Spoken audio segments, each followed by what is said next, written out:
رب عز و جل نے قرآن پاک میں ارشاد فرمایا ان اللہ یحب الذین یقاتلون فی سبیلہ صفا کأنہم بنیان مرصوص،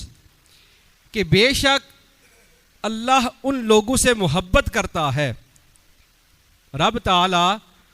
ان لوگوں سے محبت کرتا ہے۔ یا باری تعالیٰ تو کن لوگوں سے محبت کرتا ہے؟ رب تعالیٰ نے اس بات کو واضح کر دیا، فرمایا یقاتلون فی سبیلہ صفا کأنہم بنیان مرصوص، کہ بے شک رب تبارک و تعالی ان لوگوں سے محبت کرتا ہے کہ جو اس کی راہ میں صف باندھ کر اس طرح لڑتے ہیں کہ گویا کہ وہ سیسا پلائی دیوار ہیں۔ وہ کیا ہے؟ سیسا پلائی دیوار ہیں۔ پھر رب عز و جل نے ایک اور مقام پر ارشاد فرمایا کہ ان المؤمنون الذین آمنوا باللہ ورسولہ ثم لم یرتابوا وجاہدوا باموالہم وانفسہم فی سبیل اللہ اولئک ھم الصادقون۔ رب عز و جل نے ارشاد فرمایا کہ ایمان والے تو وہی ہیں جو اللہ اور اس کے رسول پر ایمان لاتے ہیں، جو اللہ اور اس کے رسول پر کیا کرتے ہیں؟ ایمان لائے۔ پھر انہوں نے شک نہ کیا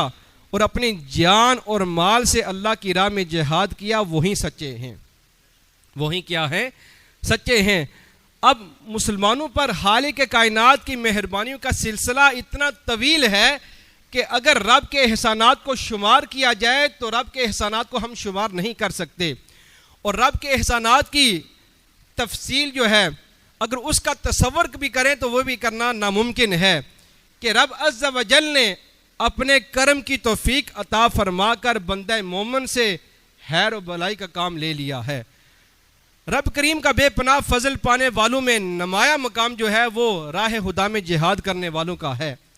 کہ جو لوگ راہ خدا میں جہاد کرتے ہیں یہ جانباز اس کی دی ہوئی جان کو اس کی دین کی سربلندی کے لیے لٹانے کی کوشش کرتے ہیں، پھر رب کریم کی مدد سے کامیاب بھی ہو جاتے ہیں، پھر مالک کے فضل و کرم سے اپنے رب کا شکر گزار ہوتے ہیں، پھر ان سب بلائیوں کا اپنے مالک کے پھر رب کریم سے ایسا انعام و اکرام پاتے ہیں کہ جس کی حد و شماری ہی نہیں ہے۔ جو بندہ رب کی بارگاہ میں رب کی رضا کی خاطر رب کو راضی کرنے کے لیے رب کے دین کی سربلندی کے لیے جو بندہ جہاد کرتا ہے، رب تعالیٰ اس بندے پر ایسا فضل کر دیتا ہے، ایسا انعام کر دیتا ہے کہ جس کی حد و شمار ہی نہیں ہے، کہ رب تعالیٰ اس کو کتنا مقام و مرتبہ عطا کرتا ہے۔ 10 مئی بروز ہفتہ بوقت فجر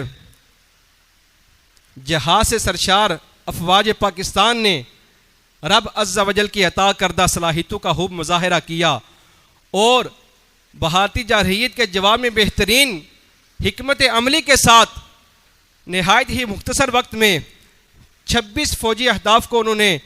درست طور پر نشانہ بنایا، اور اس مارکہ حق جو آپریشن بنیان مرصوص ہے اس کی کامیابی پر فقط پاکستان ہی نہیں بلکہ پوری دنیا کے مسلمان خوش ہوئے ہیں،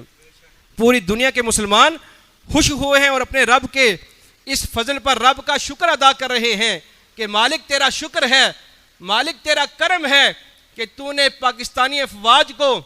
ظالموں کے سامنے، کافروں کے سامنے تو نے انہیں شرمندہ نہ ہونے دیا بلکہ تو نے انہیں سرخرو کر دیا۔ آج جمعۃ المبارک کے اس موقع پر پاکستان کی طرف سے یوم تشکر کے طور پر یہ دن منایا جا رہا ہے، چنانچہ آج کے خطبہ میں ہم رب کے حضور اظہار تشکر کے ساتھ رب کا شکر ادا کر رہے ہیں کہ مولا تیرا حاض فضل و کرم ہے پاکستانی قوم پر اور افواج پاکستان پر کہ تو نے ان پر اتنا کرم کیا کہ ان کو کفار کے سامنے، دشمن کے سامنے ان کو سرخرو کر دیا، ان کو